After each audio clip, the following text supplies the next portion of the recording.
तळाशील समोरील समुद्रात कवडा रॉक जवळ एक प्रौढ डॉल्फिन एका मृत डॉल्फिनच्या पिल्लाला पाण्याच्या पृष्ठभागावर येऊन आपल्या चोचीच्या सहाय्यानं ढकलत असल्याचं पर्यटकांना दिसून आलं.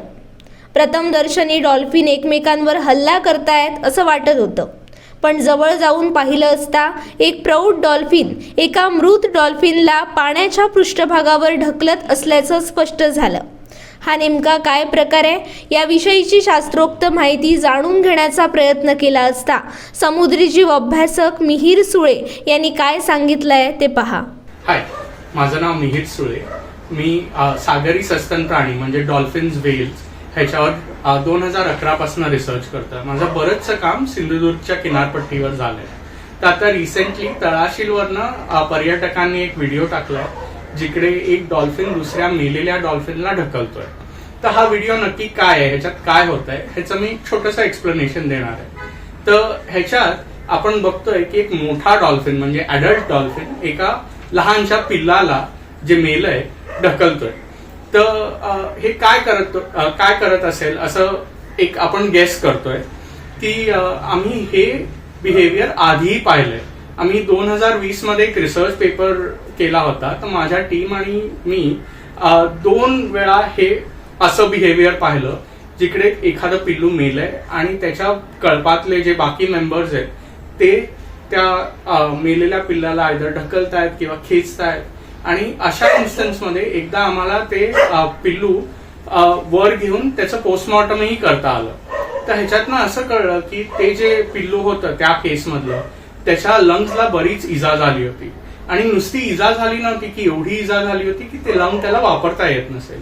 पण चमत्काराची गोष्ट ही की त्या लंग्सवर स्कार टिश्यू होता. म्हणजे आपल्याला समजा कापलं, भाजलं तर जसं त्याच्यावर खपली येते तशी ती लंग्सवर खपली आली होती. म्हणजे ह्याचा अर्थ हा की लंग्स मध्ये इजा असूनही हे पिल्लू काही दिवस किंवा काही आठवडे जिवंत होतं. आता हे डॉल्फिन हे सस्तन प्राणी आहेत आपल्यासारखे, म्हणजे त्यांना श्वास घ्यायला वर यावं लागतं.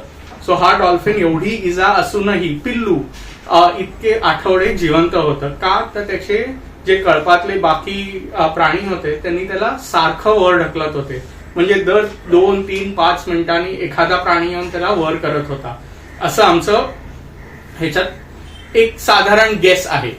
तर असंच बऱ्याच वेळेस होतं की डॉल्फिन्स हे खूप जवळच्या कळपात राहतात, त्यांची फॅमिली असते.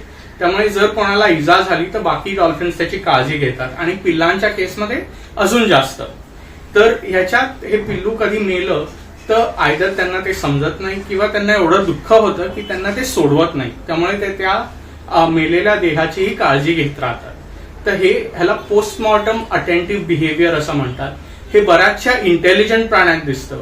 म्हणजे असे पेपर्स लिहिलेले आहेत लोकांनी जे हे चिंपांझीज मध्ये दिसलंय, हत्तींमध्ये दिसलंय, जिकडे तो प्राणी मेलेला असतो पण त्याच्या कळपातले जे बाकी प्राणी आहेत ते त्या आयदर प्राण्याशी इंटरॅक्ट करत राहतात किंवा जवळ राहतात. तर हे म्हणजे त्यांना त्यांच्या जवळचा कोणतरी साथी मेलाय किंवा पिल्लू या केसमध्ये मेलय तर हे सोडवत नाही, म्हणून ते त्याच्या ढकलत राहतात की जिवंत होईल, मे बी तो परत येईल. असं त्यांना दुःख होतं, समजत नाही, हे आपल्याला कळणं अवघड आहे. पण हे स्ट्रॉंग बॉन्ड आणि इमोशन्स ह्याचं लक्षण आहे ह्या प्राण्यांमध्ये. थँक्यू.